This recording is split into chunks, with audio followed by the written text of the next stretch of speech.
Hello, my name is Dan Colgan, and welcome to my Christmas Carol Countdown, where each day during the month of December we will be taking a look at a number of different Christmas carols and some of the history behind them.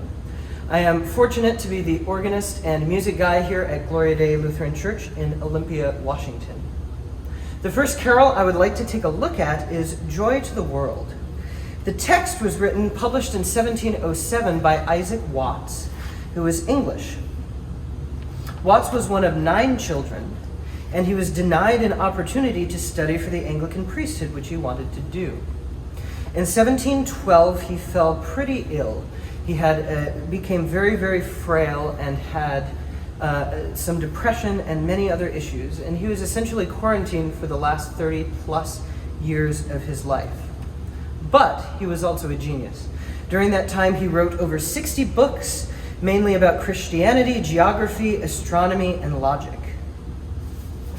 He also wrote a number of hymns that we would probably recognize in the church world, such as Jesus Shall Reign, O God Our Help in Ages Past, When I Survey the Wondrous Cross, and over 750 hymns in total. He also is known in the secular world a bit as well.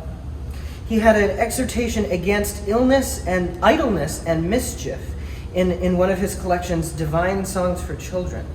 This was parodied by Lewis Carroll in Carroll's poem, How Doth the Little Crocodile, which was included in Alice in Wonderland. Watts is also referenced in a number of other places, such as in Rocky and Bullwinkle. There's a place where the moose recites poetry, which is actually some of Watts' poems.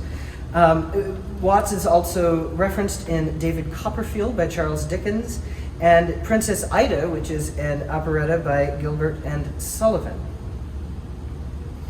Now, when Watts wrote this, he did not write this with the intent of it being a Christmas carol. As a matter of fact, in our Lutheran hymnals, it's on the page between the Advent section and the Christmas section. Now, Advent, as Lutherans and many Christians celebrate, is the time, the 4 weeks leading up to Christmas, where we talk a lot about waiting for Christ and the season of Christ's, and the anticipation of Christ's arrival. When Watts wrote this originally, he put over the top of it, he captioned it, The Messiah's Coming and Kingdom. And if you look closely at the text, there is some Advent stuff in here. There's some end of the world stuff. There's just sort of this general reference to Christ and the things that he went through. Even Christ's resurrection, when it talks about the crown of thorns and other references. Now, each carol has two parts to it. There's a text and there's a tune. The tune of this did not meet this text until about 100 years after Watts wrote the text. The tune is by Lowell Mason, who is credited with writing over 1,700 different tunes scattered about in the popular world and in our hymnals. But he did write Arranged from Handel on the bottom of this tune, and it's probably a reference of Handel's Glory to God from the Messiah, which opens up with the first 4 notes. And here we have Joy to the World. Same rhythm, same 4 notes.